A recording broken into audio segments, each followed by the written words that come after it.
नमस्कार। मानव दर्शन में एक बार फिर स्वागत। मैं राहुल जैन। पिछले 5 दिनों से मानव दर्शन में प्रकाशित आयुष्मान भारत योजना की इस विशेष जनहित श्रृंखला को आपने गंभीरता से पढ़ा, देखा और अपने विचार हमारे साथ साझा किए। इसके लिए मैं आप सभी का हृदय से आभार व्यक्त करता हूँ।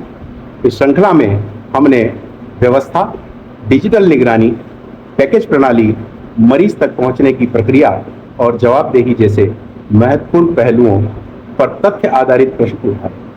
आज इस श्रृंखला का समापन हो रहा है, लेकिन इसके साथ एक नया अध्याय शुरू होता है, जवाबों का। आज के अंतिम संपादकीय में हमने किसी निष्कर्ष की घोषणा नहीं की है, बल्कि व्यवस्था के सामने कुछ महत्वपूर्ण प्रश्न रखे हैं। क्या पिछले वर्षों में क्लेम का स्वतंत्र सत्यापन हुआ? क्या मरीजों से उपचार के बाद निष्पक्ष फीडबैक दिया जाता है? क्या रेफरल क्लेम और उपचार प्रक्रिया की नियमित समीक्षा होती है?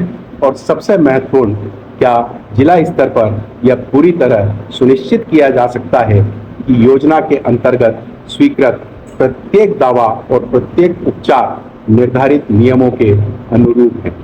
इन सवालों का उद्देश्य केवल इतना है कि जनता के धन से संचालित इस महत्वपूर्ण स्वास्थ्य योजना में पारदर्शिता और जन विश्वास लगातार मजबूत बने रहे। अब हमें इंतजार रहेगा उन जवाबों का जो व्यवस्था की ओर से सामने आएंगे, क्योंकि जहां जनता का पैसा और जनता का स्वास्थ्य जुड़ा हो, वहां सवाल पूछना भी जनहित है और जवाब देना भी व्यवस्था की जिम्मेदारी।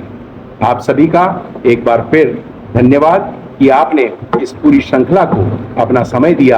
आगे भी मानव दर्शन ऐसे ही जनहित के मुद्दों और जिम्मेदारी के साथ आपके सामने लाता रहेगा। पढ़ते रहिए, मानव दर्शन से जुड़े रहिए। धन्यवाद। फिर मुलाकात होगी। नमस्कार। राहुल जैन।